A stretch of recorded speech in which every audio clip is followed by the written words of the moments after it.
Hello, Dr. James Bogash, expert in health and longevity and fracture risk.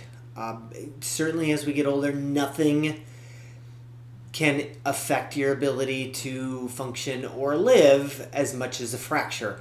So we look at things like bone density. I've certainly talked about how bone density is fine and dandy, but the reality is lowering our risk of falls and building muscle strength is one of the most important things you can do to prevent a fracture.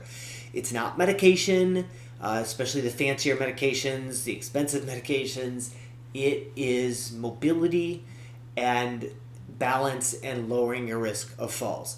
So this particular study drives home another thing that I consistently say is we need to move. And this was a study done out of Australia looking at almost, I think it was a little over 239,000 adults, 45 or older. So they said older. 45 these days doesn't sound older to me. But they looked at their ability to walk 1 kilometer, so a little over half mile. Like nothing. For just about anybody, that should not be a challenge.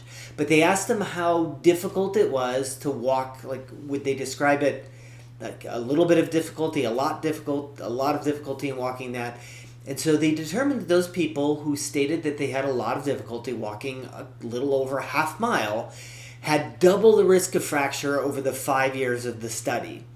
If they just had a little bit of restriction in their ability to walk, was a 46% higher. These are not good numbers, and it has everything to do. You look at ways to determine fracture risk. There's bone density, but the reality is our mobility plays a huge role in your risk of a fracture.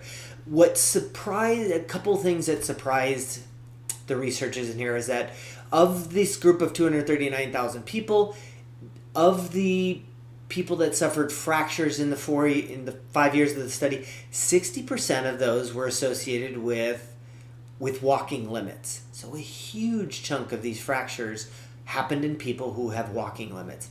And even more, the researchers said that this is probably the most surprising, was that of the females, 24% of them, and the males, 21% of them had some limitations to their ability to walk a little over a half mile.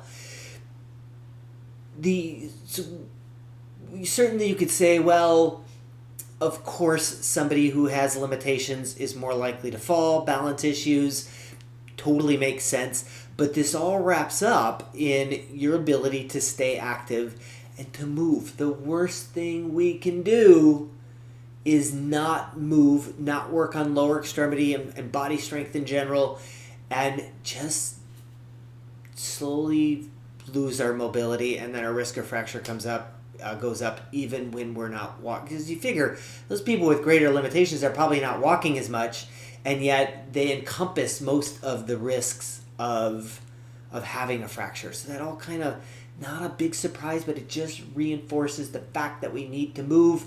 As our office, we've recently introduced about a year ago our EMS suit, electromuscle stimulation suit, to really help people with bone density and muscle issues, and it's really been exciting to have this technology for the past year.